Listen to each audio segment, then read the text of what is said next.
Configuration क्या होती है, किस तरह से होती है, कितनी टाइप्स हैं, ठीक है, ये सारी चीज़ें आज हम डिस्कस करेंगे।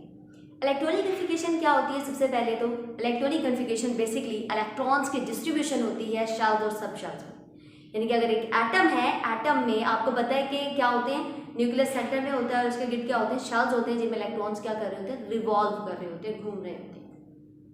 तो उनमें इलेक्ट्रॉन्स की क्या डिस्ट्रीब्यूशन है उसको हम कहते हैं इलेक्ट्रॉनिक कॉन्फ़िगरेशन, ठीक है। अब इलेक्ट्रॉनिक कॉन्फ़िगरेशन बच्चों दो तरह की हो सकती है, ये शेल्स में भी हो सकती है, सब शेल्स में भी हो सकती है।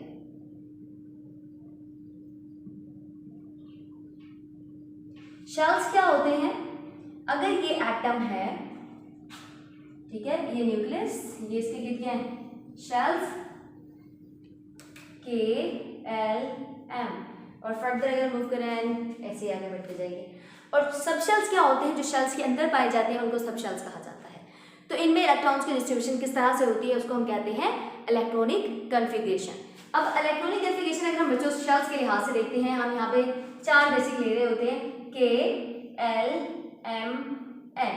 इसमें मैक्सिमम इलेक्ट्रॉन्स कितने आ सकते हैं? के में 2 आते हैं, एल में 8, 18, 32, ठीक है। और अगर हम सब शेल की बात करते हैं, सब शेल में हमारे पास आते हैं S P D F. S में 2, पी में 6, डी में 10 और एफ में होते हैं 14। 2, 4, 6, 10, 14, 2, 8, 18, 32। तो ये मैक्सिमम अमाउंट ऑफ इलेक्ट्रॉन्स होते हैं जो कि किसी भी शेल या सब शेल में अकोमोडेट हो सकते हैं, पाए जा सकते हैं। अब देखिए इलेक्ट्रॉन्स बेसिकली मैंने ये कहा कि शेल और सब शेल में अक्सर डिफरेंस आ जाता है, इलेक्ट्रॉनिक कॉन्फ़िगरेशन की डेफिनेशन आ जाती है। और मोस्ट इंपॉर्टेंट क्वेश्चन जो इस टॉपिक से आता होता है वो ये होता है कि आपको किसी आयन या किसी एटम का नाम दे दिया जाता है और आपको कहा जाता है कि इसके इलेक्ट्रॉनिक कॉन्फ़िगरेशन करें शेल या सब शेल में। तो बच्चों बहुत सिंपल तरीका है इसका। पहली बात तो ये कि शेल और सब शेल में क्या डिफरेंस होता है। शेल्स क्या होते हैं? जो न्यूक्लियस के अराउंड रिवॉल्व कर रहे होते हैं जिनमें इलेक्ट्रॉन्स, उनको शेल्स कहते हैं। और शेल्स के अंदर फर्दर सब डिवीजन होती है, उनको सब शेल्स कहा जाता है। अगर हम बात करते हैं के सब शेल की, के शेल की, तो इसके अंदर सिर्फ एस सब शेल पाया जाता है। अगर हम बात करते हैं एल की तो इसके अंदर होता है एस प्लस टी। इसलिए बच्चों 2 + 6 क्या बन जाएगा? डी 8, ठीक है। तो इसी तरीके से अगर हम एम की बात करते हैं तो इसमें एस पी और प्लस डी, तो देखें 2, 6 और 10 कितने बन गए? 18। इसी तरीके से हम एन की बात करें तो इसमें चारों सब शेल्स आ जाएंगे और ये टोटल मिलकर अमाउंट कितनी बना देंगे? 32। तो ये होता है बेसिक डिफरेंस शेल्स और सब शेल्स का। इसके बाद अगर हम फॉर एग्जाम्पल आपको अब हम एक दो एलिमेंट्स के इलेक्ट्रॉनिक कॉन्फ़िगरेशन करके देख लेते हैं। फॉर एग्जाम्पल हमारे पास है मैग्नीशियम, एटॉमिक नंबर होता है 12, ठीक है, के एल एम। ये होती है बच्चों सब शेल में। हम क्या करते हैं? उनको सीक्वेंस वाइज ऐसे लिखते हैं। सबसे पहले हम के शेल को फिल करते हैं जो न्यूक्लियस के क्लोजर होता है, फिर एल को, फिर एम को करते हैं।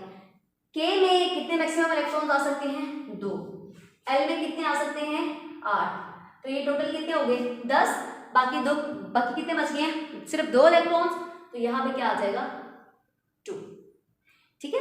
अब देखें ये होगी सिंपल मैग्नीशियम के इलेक्ट्रॉनिक कॉन्फ़िगरेशन। इसी तरीके से अगर आपसे पूछ ली जाए फास्फोरस की बताएं, सल्फर की बताएं, सिलिकॉन की बताएं, आर्गॉन की बताएं, किसी भी एलिमेंट की बताएं तो आप लोग उसे इजीली कर सकते हैं। फॉर एग्जाम्पल हम कैल्शियम कर लेते हैं,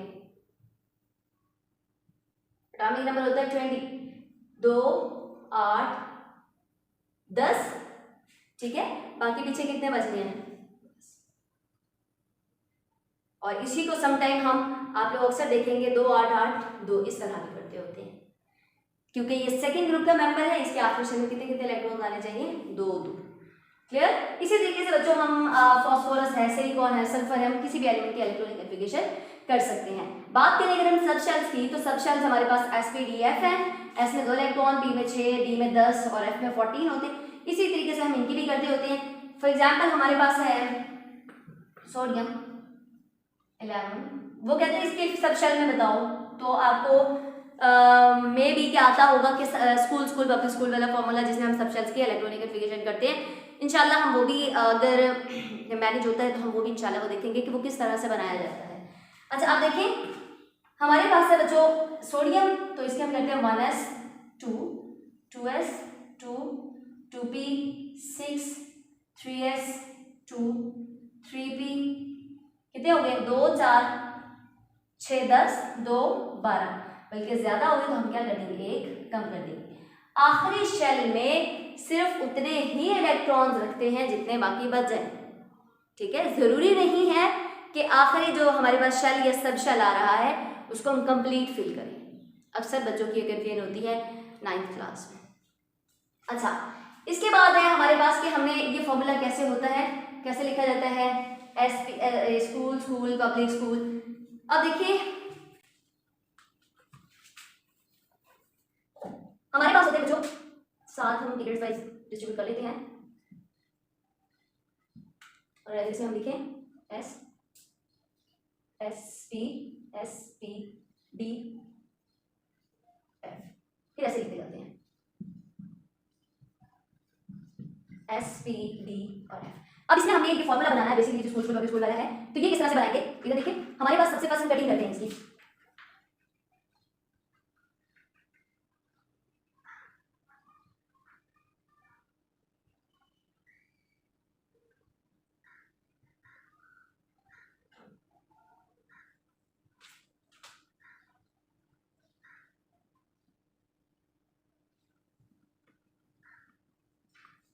बहुत सिंपल है इसको लिखना। सबसे पहले देखिए हमारे पास पीरियड में कौन सा है, मतलब नंबर ऑफ शेल कौन सा है 1, तो ये क्या आ जाएगा 1s। अब हमें पता है इसमें कितने इलेक्ट्रॉन्स आते हैं तो हम इसको ऊपर लिख देंगे। इसके बाद देखिए हमारे पास क्या है कटिंग, हमें देखिए जहां से स्टार्ट हो रही है जहां से वो एरो जिस तरफ जा रहा है उस तरफ हम जाएंगे, तो फर्स्ट सेकंड क्या है 2s। फिर हमारे पास क्या आता है, अब नेक्स्ट एरो थर्ड है हमारे पास p से स्टार्ट हो रहा है 3s पे जा रहा है, तो पहले क्या लिखेंगे 2p, इसके बाद क्या लिखेंगे 3s, इसके बाद हमारे पास आता है 3p, ठीक है। जो शेल हो वो नंबर के साथ लिखना, जिससे कटिंग स्टार्ट होगी उसको पहले, फिर जो जिसके बाद में कटिंग होगी उसको बाद में 3p 4s, इसके बाद आता है बेटा 3d, ठीक है, d पे आ गई 4p 5s, इसके बाद हमारे पास क्या ये वाली है 4d 5p 6s, इसके बाद हमारे पास आती है 4f 5d 6p 7s, ऐसे ही हमारे पास नेक्स्ट 5f 6d 7s, इसके बाद हमारे पास आती है 5f से ये वाली 6f 7d और फिर हमारे पास 7f। तो देखिए ये हमारे पास एक फॉर्मूला बनता है school school public school public school division public school division federal division public division. देखिए school school public school division public school, फिर इसी को रिपीट करना है, स्कूल स्कूल पब्लिक स्कूल फिर इसको रिपीट करना है, पब्लिक स्कूल फिर आता है फिर डी लगा देना है, डिवीजन पब्लिक स्कूल फिर इसी को रिपीट करना है, डिवीजन पब्लिक स्कूल, फिर हमारे पास आता है फेडरल डिवीजन पब्लिक स्कूल, फिर ये एक लाइन होगी, ठीक है। पहले स्कूल स्कूल पब्लिक स्कूल, ये भी दो है public school division public school division public school federal division public school federal division school, फिर आता है हमारे पास फेडरल डिवीजन फेडरल। क्लियर, ये हमारे पास इलेक्ट्रॉनिफिकेशन होती है और इतनी मोस्टली इतनी लेंथ आती है, बस ज़्यादा से ज़्यादा यहाँ तक आ जाए, यहाँ तक आ जाए 10 12 13 14 15, बस यहाँ तक एटम्स आ जाए इलेक्ट्रॉन्स आ जाए, इतनी ही आती होती है। अच्छा एक और बात, ये तो हमने देखी है कि सबशेल्स की इलेक्ट्रॉनिफिकेशन किस तरह से की जाती है, किस तरह से इसका सीक्वेंस बनता है। एक और बात बहुत इंपॉर्टेंट, अक्सर ना लाइक पेपर में जो क्वेश्चन पूछा जाता है वो आता है आयन के हवाले से और बच्चे बहुत ज़्यादा कंफ्यूज हो जाते हैं, हालांकि पता होता है कि कैटायन बनते कैसे हैं, ये भी सामने लिखा होता है कि इसका एटॉमिक नंबर इतना है, समटाइम एग्जामिनर खुद दे देता है, फिर भी बच्चे उसको मोस्टली गलत करते हैं। क्या रीज़न है कि वो देखते नहीं है। अब फॉर एग्जाम्पल एल्यूमिनियम +3 है, एल्यूमिनियम का एटॉमिक नंबर क्या होता है 13। प्लस चार्ज कब आता है, जब इलेक्ट्रॉन लूज कर दिए जाते हैं, निकाल दिए जाते हैं। +3 का क्या मतलब है कि 3 इलेक्ट्रॉन्स निकाल दिए हैं, तो पीछे कितने बच गए बाकी 10। तो अब हमने जो इलेक्ट्रॉनिक कन्फिगरेशन करनी है, इलेक्ट्रॉन्स की डिस्ट्रीब्यूशन करनी है, वो 13 इलेक्ट्रॉन्स की नहीं बल्कि 10 की करनी है, क्योंकि उसके ऊपर चार्ज क्या है +3, 3 तो उसने दे दिए, बाकी पीछे कितने बच गए 10। तो ये क्या आ जाएगा, शेल में करेंगे 2 8 यही बनेगी, और अगर सब शेल में करेंगे तो 1s2 2s2 2p 6, ये बस इसके इलेक्ट्रॉनिक कन्फिगरेशन ये होगी। इसी तरीके से अगर बच्चों मैग्नीशियम की पूछ ली जाए आपसे +2, तो देखें मैग्नीशियम का एटॉमिक नंबर क्या होता है 12, +2 का क्या मतलब, इसने 2 इलेक्ट्रॉन लूज कर दिए दे दिए, बाकी कितने बच गए पीछे 10, तो उसके हम कैसे लिखेंगे, सेम यही होगी, ठीक है। और वो समटाइम ये भी पूछ सकता है कि एल्यूमिनियम +3 मैग्नीशियम +2 की सेम होगी, क्योंकि 3 इलेक्ट्रॉन देने के बाद या 2 इलेक्ट्रॉन देने के बाद दोनों में बाकी पीछे 10 10 बच जाते होते हैं, और फिर उनके डिस्ट्रीब्यूशन इलेक्ट्रॉन्स के सेम होगी। क्लियर? तो बच्चों ये था आपका इलेक्ट्रॉनिक कन्फिगरेशन का टॉपिक, जिसमें आप लोगों ने इलेक्ट्रॉनिक कन्फिगरेशन की डेफिनेशन, सेल, शेल और सब शेल में डिफरेंस क्या होता है, ये शॉर्ट क्वेश्चन इंपॉर्टेंट है।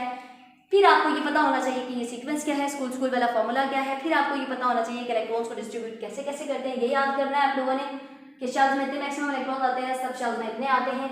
फिर अगर हमें किसी एटम या आयन के इलेक्ट्रॉनिक कन्फिगरेशन करने